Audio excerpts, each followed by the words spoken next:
Assalamualaikum warahmatullahi wabarakatuh. Waalaikumsalam warahmatullahi wabarakatuh. Bismillahirrahmanirrahim. Alhamdulillahi rabbil alamin. Wassalatu wassalamu ala ashrafil mursalin wa ala alihi wa ashabihil mujahidin at-tahirin, amma ba'du. Saudara-saudara kaum muslimin rahimakumullah. Pada akhirnya orang mau besar atau tidak bukan dengan jalan menyempeng kepada keturunan ke orang lain, tapi ditentukan oleh kepribadian dirinya sendiri. Tidak bisa kita menjadi besar dengan menyebut kebesaran orang lain.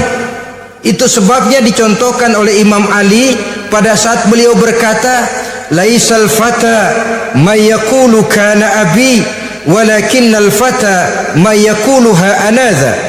Anak muda yang gentleman adalah anak muda yang berani berkata inilah saya, bukan anak muda yang membanggakan leluhurnya. Ini kan zaman sekarang ini lagi ngetop-ngetopnya lagu-lagu cengeng katanya dah. Sebenarnya menurut saya bukan cuma lagu cengeng yang jadi masalah. Lagu cengeng cuma satu efek dari sikap yang lebih utama dari itu, yaitu mental cengeng. Kalau mental sudah cengeng, apapun yang kita lakukan akan jadi cengeng. Tidak cuma lagu, kebudayaan yang lahir akan kebudayaan cengeng. Jadi pengusaha cengeng, jadi pejabat cengeng, jadi kiai cengeng. Kenapa? Mental cengeng. Di antara mental cengeng itu apa? Mengandalkan fasilitas atasan. Kalau tidak ada fasilitas dari atas, lantas tidak bisa berbuat apa-apa, cengeng. Menjadi besar bukan karena karier pribadi, tapi karena nasib katrolan. Itu pun termasuk mental cengeng. Sedikit gagal, bagaimana sedikit jalan buntu, sedikit deadlock, lu ngapain lu melulu. Saudara hadirin yang saya hormati, jadi lebih penting dari sekedar lagu-lagu cengeng, saya malah lebih suka bicara mental cengeng ini. Mental yang cepat putus asa, mental yang tidak mau mengeluarkan usaha maksimal, mental yang hanya mengandalkan fasilitas, sedangkan pribadinya tidak lebih daripada pribadi sumuhun dawuh, pribadi kulon nuwun, pribadi kumaha juragan wae, pribadi oke bos, pribadi asal bapak senang. Bukankah itu semua merupakan cermin dari mental-mental yang cengeng, yang untuk jangka panjang tidak akan pernah menguntungkan daripada pembangunan bangsa dan negara yang kita cintai ini. Seseorang mau besar atau tidak bukan dengan jalan menyempeng kepada kebesaran orang lain. Bahkan Syauqi dalam sebaik syairnya yang lebih tegas mengatakan, wa syarrun nasi zu khumulin iza fakhartahum zakarul jaduda wa syarrun nasi wa khairun nasi zu syarafin qadimin aqama li nafsihi syarafan jadida. Generasi yang paling jelek adalah generasi pemalas. Kalau kelihatan orang lain lebih hebat dari dia, disebut-sebutnya kebesaran nenek moyangnya. Dia sendiri nggak punya prestasi apa-apa, kerjanya cuma ngandelik kerjanya cuma menggelayuti fasilitas orang tuanya. Tanpa itu dia tidak akan punya nilai dan harga sama sekali. Ini generasi paling jelek. Kalau orang lain kelihatan lebih hebat, dia sebut nenek moyangnya. Lo sih belum apa-apa, lo baru kopral lo. Engkong gua no, komandan Hansip. Engkongnya yang disebutin. Dia sendiri tidak punya prestasi apa-apa.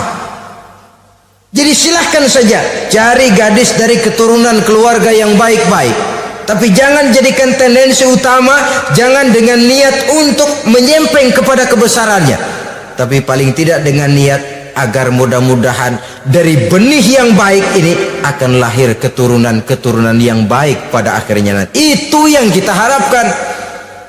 Bukan lalu dengan pertimbangan, weh mertua gue bos nih, kali aja begitu gue kawin dia mampus. Ini semua warisan kan jatuh kemari semua. Kalau itu niatnya sudah jelas salah. Kita mencari perempuan dengan keturunan-keturunan yang baik dengan berharap agar anak-anak kita nanti yang akan merupakan benih cucunya akan melahirkan kebaikan-kebaikan seperti leluhurnya dulu. Saudara, pilihan yang keempat kata Nabi, agama. Ini yang paling inti. Kenapa? Agama itu motivasinya moral. Di sini segalanya ditentukan.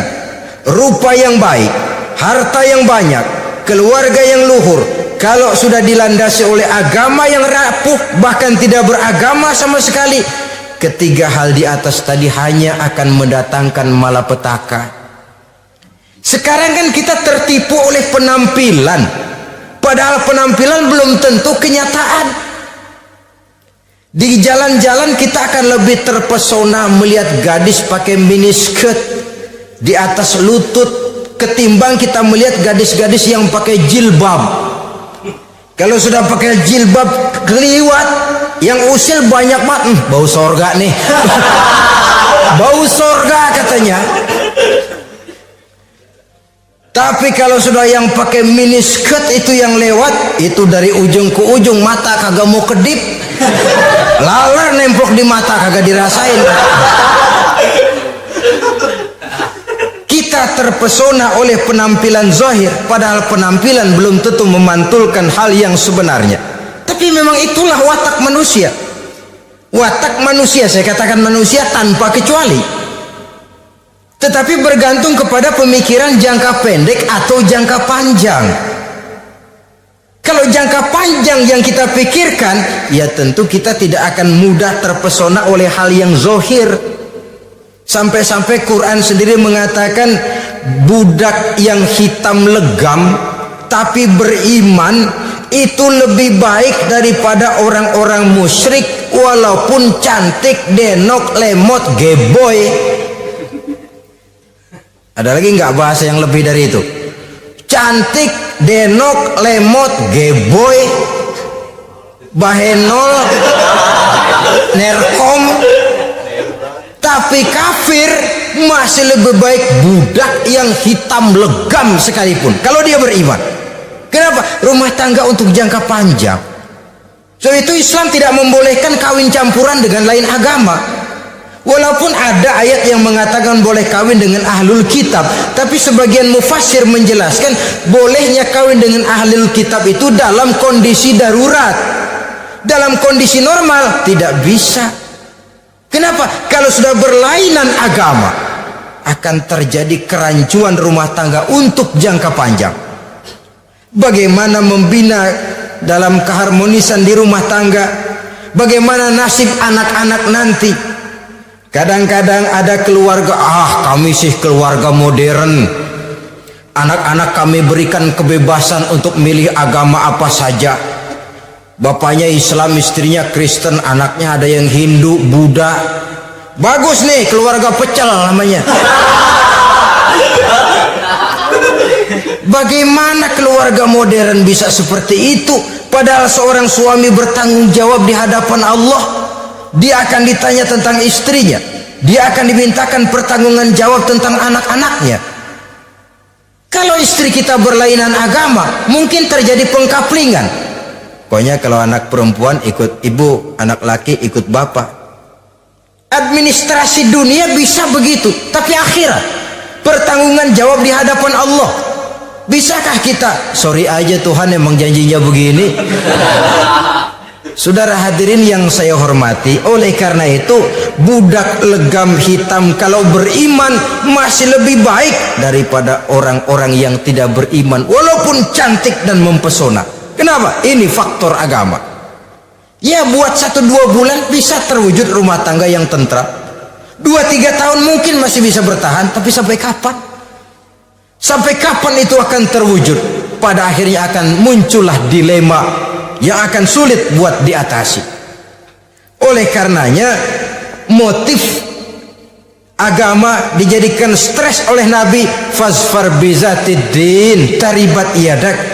Pilih agama sebagai titik sentral, sebagai pilihan utama. Kalau agamanya kuat, walaupun rupanya sederhana, tapi karena nilai agamanya kuat, dia bisa menyenangkan hati suaminya.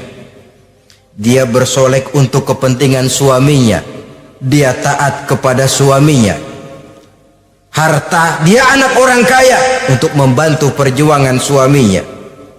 Tapi kalau tidak ada modal agama, rupa yang cantik bisa menyengsarakan suami.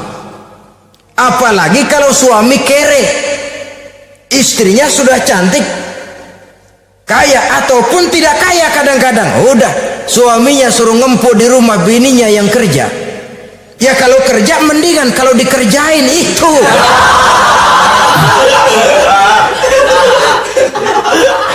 Itu yang repot. Saudara hadirin yang saya hormati, dan ini bukan satu dua kasus. Alangkah malangnya kalau sudah terkena hal seperti itu.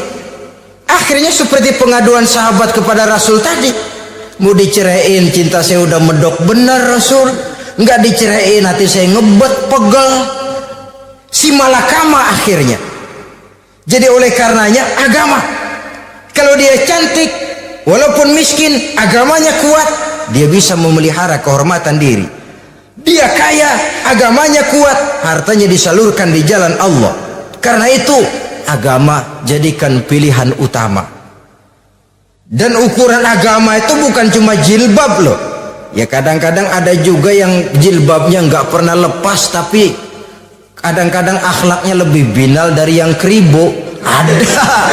Ada cuma sekedar kamuflase saja, itu pun penampilan, sekedar penampilan saja. Cuma dari segi aurat ya memang lebih baik dan lebih utama, dan saya kira lebih mengundang penasaran toh. Duren kalau udah dibuka kan kelihatan isinya, emang udah begitu, udah. Tapi kalau masih rapat, itu yang rasanya kita pengen buka, timbul tantangan, gue pengen tahu isinya. Rasanya juga begitu. Sama saja dengan baju, kalau dibungkus rapat di plastik, ditaruh di etalase, adanya di toko mau serba ada, tahu kita barang mahal nih. Biar punya duit kita mau nawar ragu-ragu, takut nggak cukup. Tapi kalau barang sudah dibuka di jalanan, diobral di pinggir jalan, murahan 1.003 masih dicampur odol. Yang begitu sih biar nggak punya duit kita berani banget nanya, nawar, megang lagi nyemek. Berat duit nih bang. Kenapa? Barang sudah terbuka.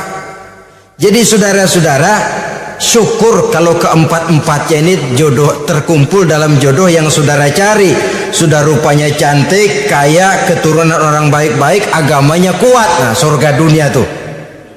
Yang begitu cari. Kalau ada yang begitu saya juga mau nambahin satu lagi.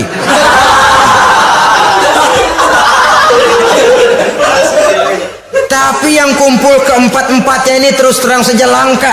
Makhluk langka ini. Kadang-kadang cantik, kaya, keluarganya hebat, agamanya nol, akhlaknya kayak setan. Tapi yang paling celaka kalau empat-empatnya kagak ada. Rupanya jelek, melarat, bapaknya biang maling, kagak beragama lagi. Apanya yang mau dipilih? Mampus saja mendingan. Sudah nggak ada pilihan sama sekali tuh. Sudah nggak ada pilihan sama sekali. Saudara hadirin yang saya hormati, terutama adik-adik remaja. Nah, lalu apa motivasi agama dalam pembinaan ini apa? Agama ini kan memberikan contoh bahwa perempuan yang baik itu, yang kita ingin jadikan dia sebagai ideal dalam pencarian jodoh, tandanya 3. Iza ra'aitaha saratka, kata Nabi. Kalau dipandang dia bisa menggembirakan kamu. Kan ini yang penting buat seorang suami. Kalau saudara nanti jadi suami, punya istri yang jadi partner setia mendampingi suaminya. Kalau dilihat nggak bosenin, Kenapa? Dia berdandan untuk nyenangin hati suaminya, nggak bosenin. Kan kadang-kadang ada bini kalau kita pulang demek aja fotonya.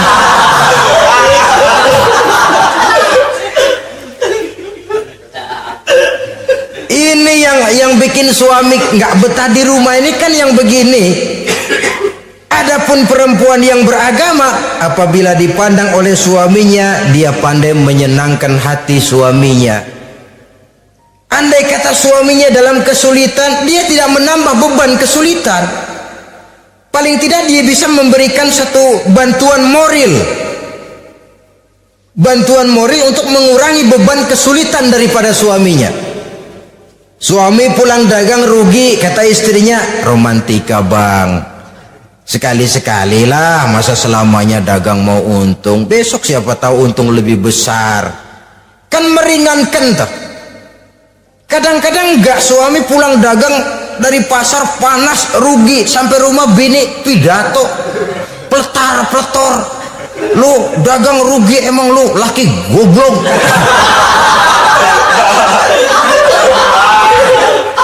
Sudahlah, di pasar rugi, di rumah digoblok-goblokin. Ini nanti kena penyakit broken home yang begini ini. Padahal kesuksesan di kantor, kesuksesan di pasar, kesuksesan di medan tugas selalu dimulai dari kesuksesan dan ketenangan dari rumah tangga. Dia berhias untuk kepentingan suaminya, tidak terlalu berlebihan, dan suaminya pun pandai menghargai istrinya dengan kata-kata yang menimbulkan gairah dan semangat. Oleh istrinya bersorak, kamu makin cantik saja. Jangan juga kadang-kadang suami ketus, ngelihat dasu pulang kantor, lihat suaminya, istrinya dandan rapi, tumben lu membekasin apa? Mau membekasin katanya. Artinya apa ini? Pandai mengembirakan, bisa tenggang rasa, bisa berbagi rasa, sehingga suami merasa ada tempat dia bertukar pikiran, ada tempat dia membicarakan persoalan. Dialog dalam kehidupan berumah tangga itu sangat diperlukan. Iza ra'aitaha sarratka, kalau dipandang dia sanggup mengembirakan kamu. Dikasih uang 500 senyum, 5.000 pun ketawa, menggembirakan. Dia bisa taruh kata hatinya kesel tapi mulutnya senyum. Nah ini yang sulit ini, senyum tapi kesel, kesel tapi senyum. Kadang-kadang istri itu kan kalau sudah kesel, suami pulang nggak bisa dia menyembunyikan kekesalannya. Dari jauh suami sudah lihat ini yang nyambut, ini bemo ini. Udah monyong serem. Saudara hadirin yang saya hormati, yang kedua, bila diperintah dia taat. Ini pengaruh agama. Sehingga Nabi mengatakan, "Lau amartu li ahadin ayyasjuda ila ghairiha, la amartul mas'ada la amartul mar'ata litasjuda ila zawjiha likibari haqqihi 'alaiha." Andai kata saja boleh aku memerintahkan manusia untuk sujud kepada sesama manusia, pastilah aku perintahkan perempuan untuk sujud kepada suaminya. Kenapa? Karena besar hak suaminya kepada dirinya. Untung sujud kepada manusia tidak boleh. Andai kata boleh, perempuan disuruh sujud sama suaminya. Ini tidak perlu sampai sujud, cium tangan saja minta ridho suami. Kadang-kadang perempuan sekarang berat. Paling banter setahun sekali lebaran doang. Laki pulang sembahyang tubruk, cium tangan minta redo, nangis segala macam. 3 hari habis lebaran beras habis, monyong aja lagi.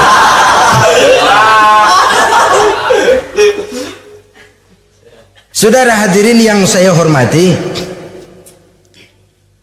yang ketiga, akibat pengaruh agama, dia sanggup memelihara kehormatan diri dan sanggup menjaga harta suaminya. Memelihara kehormatan diri baik pada saat suaminya di rumah atau pada saat suaminya tidak ada di rumah. Satu riwayat, seorang sahabat akan pergi perang jihad di fi sabilillah. Ketika mau berangkat dia bilang kepada istrinya, saya mau berangkat perang. Kalau saya belum pulang kamu jangan keluar rumah. Baik bang. Pergi istrinya, pergi suaminya jihad. 1 minggu, 2 minggu berlalu belum juga pulang. Satu hari datang utusan dari rumah orang tua si istri ini. Assalamualaikum bu. Waalaikumsalam. Ada apa? Ada berita kurang enak bu. Orang tua ibu sakit parah. Mohon tolong ditengokin. Apa kata si istri? Maaf saja, suami saya belum pulang dari medan perang. Saya belum dapat izin keluar rumah kalau dia belum pulang. Tolong sampaikan maaf saya kepada orang tuanya. Pulanglah utusan tadi. Besok balik lagi. Bu, ada apa? Udah Senin Kemis. Napasnya sudah sampai tenggorokan. Tolong tengokin buat terakhir kalinya bu. Suami saya belum pulang. Dia pesan kalau dia belum pulang saya jangan keluar rumah. Saya nggak bisa tengokin orang tua saya. Salam maaf saja. Pulang utusan itu. Besok balik lagi. Bagaimana? Sudah meninggal bu. Mau dikubur, tengokinlah buat terakhir kalinya. Suami saya belum pulang. Saya belum berani keluar rumah kalau suami saya belum pulang. Itu janji saya sama suami saya. Pulanglah utusan ini ngadu kepada Rasulullah sallallahu alaihi wasallam. Ya Rasul, ini perempuan kelewatan benar. Dari orang tuanya sakit sampai sekarat, sampai mati, sampai dikuburin dia nggak nengokin. Memangnya kenapa? Suaminya katanya pergi jihad dan suaminya tidak mengizinkan dia keluar rumah kalau si suami belum pulang. Apa jawab Rasul? Marahkah beliau? Tidak, beliau senyum. Apa katanya?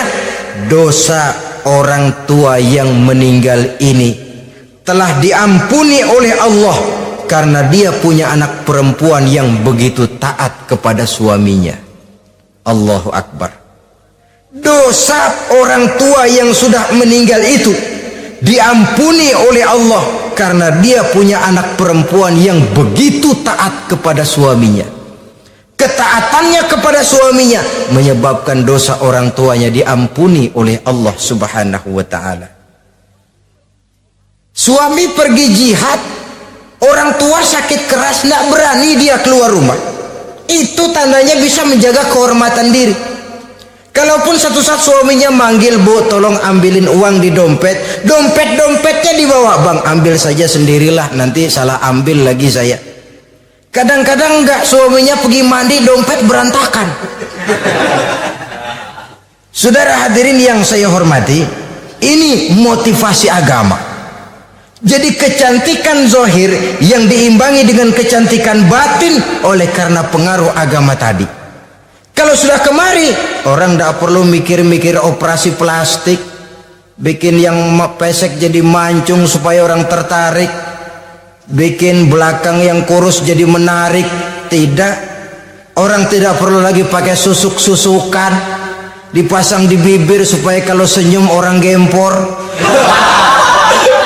supaya kalau ngomong orang percaya, dipakai di kuping supaya macam-macam. Tidak perlu lagi pakai jompa-jampe, pelet-peletan supaya kalau diludahin orang ngikut. Nggak perlu lagi. Kenapa? Cinta itu nature, sesuatu yang alamiah, yang tidak bisa dipaksakan. Dia kudrati, karunia dari Allah.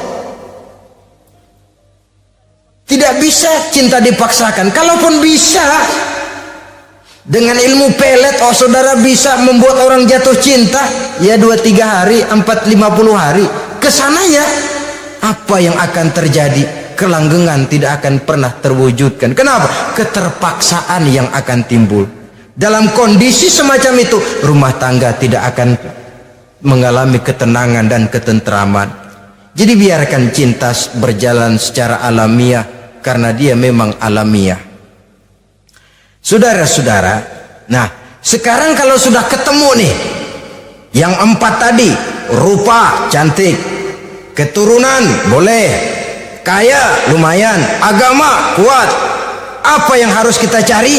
Apa yang harus kita lakukan? Apa pakai pepatah anak sekarang? Aku lihat, aku pikat, aku dapat, aku sikat, aku minggat. Bangsat.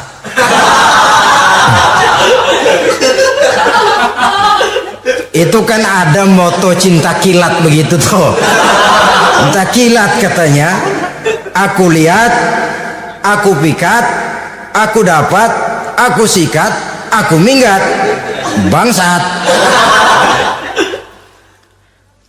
Atau kita harus hanyut dalam arus free love, free sex, summon living, eksperimen dulu?